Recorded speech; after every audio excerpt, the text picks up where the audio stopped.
melihat dari price to book, which is salah satu valuation method yang paling banyak dilihat untuk sektor perbankan, itu murah ya di kisaran 0,3 sampai 0,4 kali price to book.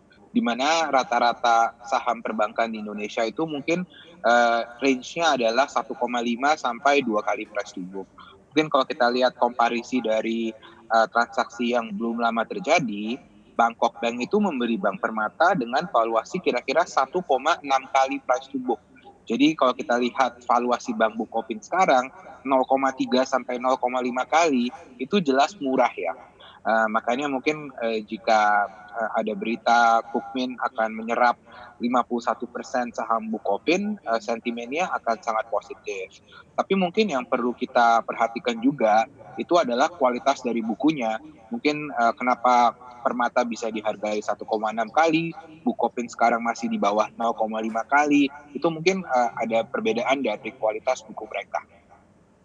Dari kualitas bukunya, tapi apabila ada rencana Kukmin Bank untuk masuk memegang menjadi saham pengendali seperti itu, nanti ini perbaikan seperti apa yang akan menciptakan optimisme bagi para investor?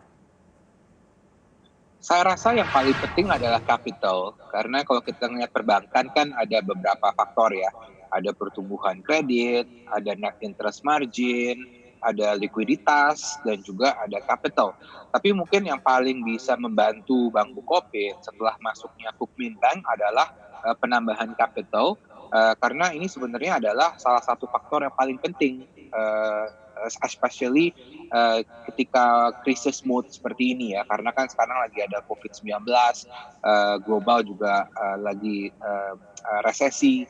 Jadi capital itu adalah salah satu yang paling penting. Dengan suntikan modal lebih besar dari Kukmin Bank, dan kita juga tahu bahwa Kukmin Bank adalah salah satu dari top 3 banks di mereka harusnya bisa memberikan support dari capital yang lebih bagus, dan juga liquidity risk dari bank tersebut bisa jauh lebih improve. Jadi likuiditas dari LDR ratio, dari capital tier 1-nya juga akan membaik. Kalau kita lihat secara teknikal, ini tadi di sesi pertama penguatannya hampir 16%. Apakah di sesi kedua ini akan terus naik begitu ataukah akan sideways saja? Biasanya itu kalau kita lihat dari M&A transaction, ketika announcement pasti akan ada pop, tapi mungkin cenderung bisa akan stagnan sampai kita tahu harga official belinya di berapa dan kapan tanggal transaksinya ya. Jadi biasanya tuh akan naik pop, habis itu mungkin akan flat sampai mendekati dari harga transaksi tersebut.